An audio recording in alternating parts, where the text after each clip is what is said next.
Russia கிட்டேருந்து இதுக்கப்புறம் நீங்கள் வந்து கச்சா எண்ணெய்லாம் வாங்கிக்கலாம், அதுக்கான பரிசீலனையில் தான் நான் இருக்கேன் அப்படின்னு சொல்லி ட்ரம்ப் சொல்லியிருக்காரு. இதை பார்க்கும்போது நீங்கள் என்ன எங்களுக்கு கச்சா எண்ணெயை வாங்கி கொடுக்குறது அப்படிங்கிற மாதிரி இருக்குது. இன்னொரு பக்கம் வந்து புத்தின் வந்து ஈரானுக்கு சப்போர்ட் பண்ணுற மாதிரியான ஒரு சூழல் தான் நடந்துகிட்ருக்கு.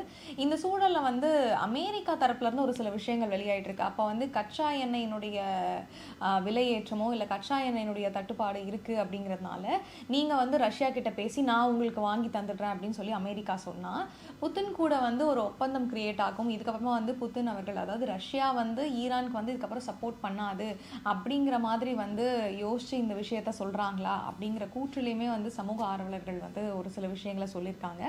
இந்த நிலையில் அமெரிக்கா என்ன சொல்லியிருக்காங்க அப்படின்னு பார்த்தீங்கன்னா, நான் வந்து ரஷ்ய அதிபரான புத்தின் அவர்கள்கிட்ட வந்து பேச்சுவார்த்தையில் தான் இருக்கேன்.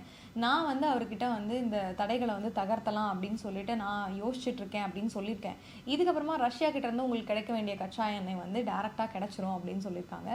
இதை வந்து விமர்சிக்கும் விதமாக என்ன சொல்லிட்டு இருக்காங்கன்னா சமூக ஆர்வலர்கள், ஏற்கனவே நாங்கள் ரஷ்யா கிட்ட இருந்தால் வாங்கிட்டு இருந்தோம், அதை நீங்கள் தான் வந்து கட் பண்ணி விட்டீங்க, இப்போ மறுபடியும் வந்து ரஷ்யா கிட்ட இருந்து நீங்கள் வாங்கிக்கலாம் அப்படின்னு சொல்கிறது வந்து இது என்ன நியாயம் அப்படிங்கிற மாதிரி கேள்வி எழுப்பியிருக்காங்க.